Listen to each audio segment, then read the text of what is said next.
José Morosoli es un escritor uruguayo contemporáneo que se caracterizó por su enorme poder de unir hombre y paisaje, confundiéndose casi en su creación literaria. Busca extraer del hombre de campo lo más representativo, su sencillez, su trabajo, su dolor, la vida misma. Los títulos de algunas de sus obras, Hombres, Hombres y Mujeres, Muchachos, nos demuestran la preocupación de Morosoli por el ser humano.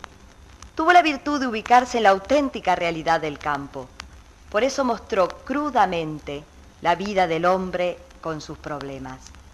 En una página que titula La Chacra nos dice: los chacareros suelen trabajar toda su vida en tierras arrendadas. No siempre comen pan de trigo, sustituyéndolo con boniatos cocidos o galleta dura. Si trabajaran en sus propias tierras, vivirían en habitaciones más saludables y cómodas. El arrendador alquila sus tierras sin vivienda, debiendo el chacarero construir su rancho. Como los arrendamientos son por plazos breves, la vivienda tiene algo de improvisada y andariega. En algunos departamentos del país, las chacras son muy escasas. El día que las estancias de miles de cuadras dejen su lugar a las chacras y granjas, el país será más próspero. Por suerte, Morosoli tuvo la feliz idea de escribir su propia vida, en la que nos da lo más tierno y auténtico de su existencia. Nací en Minas el 19 de enero de 1899. Mi padre, Juan Morosoli, suizo de nacionalidad, era albañil. Mi madre se llamaba María Porrini. Me matriculé en la escuela en el año 1907. Al inaugurarse el puerto de Montevideo en agosto de 1909, resulté premiado con el número 1 en un concurso de composiciones con el tema El juramento de la Constitución. Precisamente a fines de agosto de 1909 dejé de concurrir a la escuela. Es que debía trabajar. Desde entonces he llevado una vida andariega que me ha acercado a los tipos más humanos y verdaderos. Empecé haciendo mandados a los hombres ricos de Minas. Después traía hasta la ciudad las cargas de carbón desde los obrajes. Escribí versos que publiqué en Bajo la misma sombra, un libro que reunió páginas de varios autores. Les di el título de Balbuceos. Caminé tierra adentro en mi departamento. Hice periodismo. En 1932 publiqué Hombres, un libro de cuentos con el que obtuve el primer premio en el Ministerio de Instrucción Pública. En 1936 publiqué Los albañiles de los Tapes, otro libro de cuentos. A este siguió otro volumen del mismo género, Hombres y Mujeres, también premiado por el Ministerio de Instrucción Pública. Después aparece Perico, estampas para niños. Y en 1950 es una novela la que ve la luz, Muchachos, también premiada en el concurso del Ministerio. Aprendí caminando que los hombres y los paisajes son siempre diferentes. Tengo la ilusión de un viaje sin tiempo medido, por todos los lugares donde anduve trabajando, viviendo, mirando, acaso viendo. Ahora nos acercaremos a Muchachos, y lo hacemos escuchando la opinión del propio autor. Muchachos es aquel libro que deseamos escribir para apresar un tiempo que se nos fue. No he escrito una obra de arte, sino que he mirado hacia mi niñez natural y melancólicamente. El protagonista de Muchachos es un adolescente llamado Perico. ¿Vamos a conocerlo? Perico trajinaba en el medio rancho que le correspondía de habitación, barriendo y sacudiendo la ropa de cama. Luego encendía el brasero, disponía al fin yerba y pava y comenzaba a cebar mate dulce. Era el desayuno. Comenzaban a sentirse los encerros de los carros de los panaderos y los tumbos lejanos de las carretas que entraban al pueblo con sus cargas de leña, zapallo o sandía. El patio se iba llenando de vuelos de pájaros. Una paz llena de frescura venía de las plantas y de la mañana y se enredaba junto a ellos. Ahora doña Manuela, su madre, cargaba sobre la cabeza la bolsa de ropa para lavar. Perico hacía lo mismo con una bolsa más pequeña. Ya en el arroyo quedaba en libertad hasta las 11. Tras el almuerzo iba al colegio y luego de las horas de clase quedaba en libertad total hasta que volvía a su casa a cenar. Estas horas las cruzaba Perico en una actividad febril.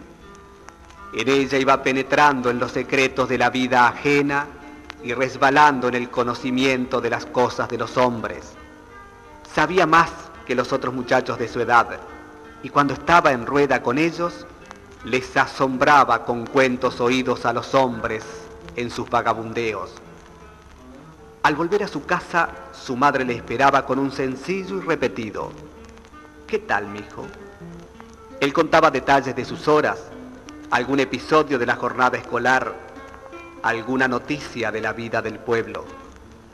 Tras la cena frugal, quedaba otra vez en libertad por un rato, hasta que se cerraba la jornada para él con la primera pitada del guardia civil anunciando horas. Eran las 8.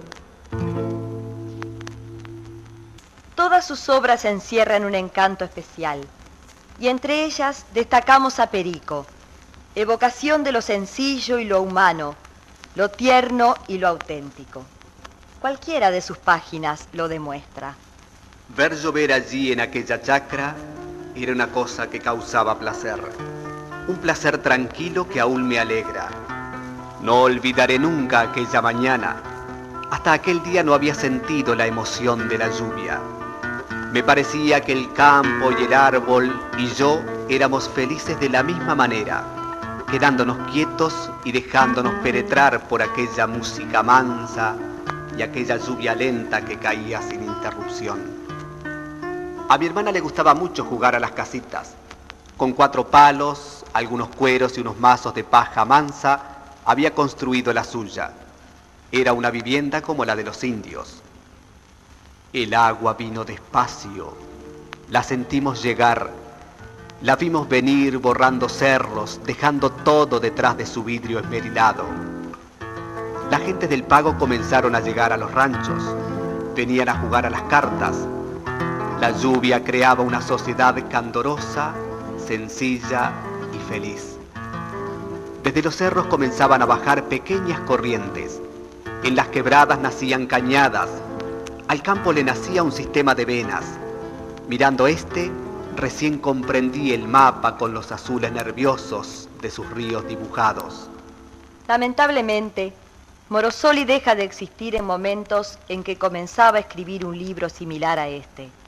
Solo 3 páginas había creado, cuando el 29 de diciembre de 1957 le sorprendió la muerte. Páginas estas que enriquecieron las ediciones de Perico posteriores a su desaparición. Una de ellas es El Camino. Nuestro rancho estaba en el fondo del campo. Era el último puesto de la estancia. La escuela quedaba lejos. Como no había caminos, para llegar a ella hubiéramos tenido que hacer un rodeo muy largo. Nosotros oíamos hablar de aquel camino que nos acercaría a la escuela, a los otros niños y a los libros.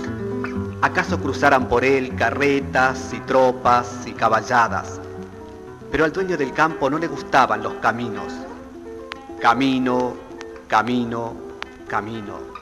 Ya era él una presencia llena de nuestra simpatía. Sabíamos que era algo más que una huella. Un día llegaron unos hombres, clavaron banderines rojos por toda la extensión ilimitada. Después llegaron más hombres y máquinas y carros y fueron haciendo el camino. Por él fuimos a la escuela. Éramos 6 hermanos galopando alegres y felices. El camino traía y llevaba gentes que hablaban con mi padre. Hablaban del propio camino y de ellos mismos y de nosotros y de la ciudad. Un día mi padre y mi hermano mayor partieron hacia ella. Después lo hicimos nosotros. Llevábamos lo que teníamos. Al rancho le sacamos las ventanas y la puerta. Desde el camino nuestra casa parecía una cosa muerta, sin ojos y sin boca. El camino nos llevaba y huía de la tapera. No miramos para atrás por miedo de que la tierra nos llamara. Alguien ha dicho con razón, Morosoli puso el oído contra su tierra y la sintió vivir caliente, documental. Hombre y paisaje, paisaje y hombre. Así es la obra de Morosoli, con olor a tierra y calidez de pluma. Y allí el hombre que sonríe y sueña, que ama y sufre. Una vez vi un árbol solo y temblando en una tarde de junio en el campo sin casas. Este árbol solitario me despertó el amor al bosque.